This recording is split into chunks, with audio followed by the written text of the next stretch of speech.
The in-between moments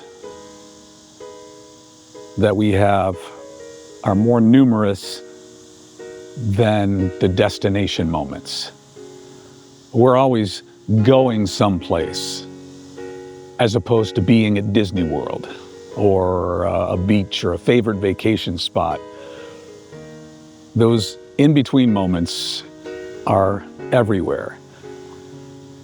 But there are doorways in life that make such a huge difference, that are transforming, that are life-changing. In John 10:9, Jesus says, "I am the door. If anyone enters through me, he will be saved."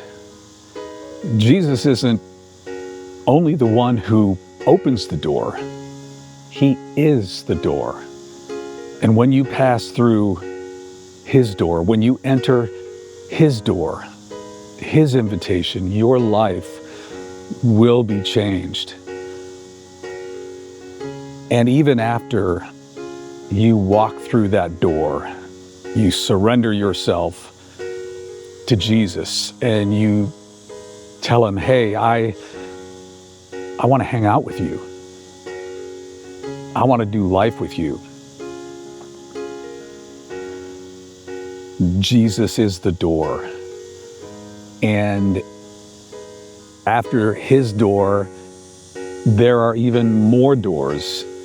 Jesus will lead you to other doors where you'll go deeper in relationship with him. Maybe your prayer life will take off, or your ministry, the ministry that God has called you to, that will take off. And that's another door that you will just say, "Yes, Lord, I will walk through it." And in between the doorways, there can be confusion. There can be indecision. It can be foggy and cloudy, and you don't know where to go. You don't know what direction to step in. And just like a child who hears their parents' voice in a crowded grocery store, and they're desperately searching for their mother, for their father, the child listens for their parents' voice. And when they hear that voice, they walk in the direction of the voice so they can come to their mother or father. And that's Jesus as well. When you're standing in the fog, when you're standing in confusion, and you're just in the middle and it all seems vague, listen for Jesus' voice.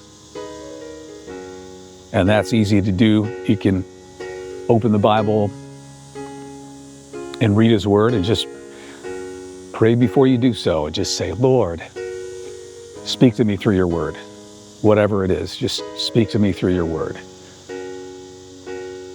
God wants to give you direction, and your confusion, your fog, it may actually be an invitation from the Lord to follow his voice, to look for his voice, and to walk through that next door. He's the good shepherd, and what does the shepherd do? He guides the sheep. He brings them in if they're going outside the line, if they're wandering into dangerous territory. The shepherd guides his sheep. He watches over them, and the sheep know the shepherd's voice. And when they follow his voice, when they run to him, it's all good. If you're at a point of indecision and you don't know where to go, just ask the Lord to guide you, listen for his voice, and walk through that door. Walk through that door. Jesus is, he is there. He wants to walk you through that door. He wants you to walk through that door. And sometimes we've blown him off and we've closed the door. And we don't want to deal with him. But in Revelation, he talks about, behold, I stand at the door and knock. Jesus is always outside your door. He's always outside your door. His presence is always outside your door. And if you want guidance, if you want direction, just listen to him. Open the door when he knocks.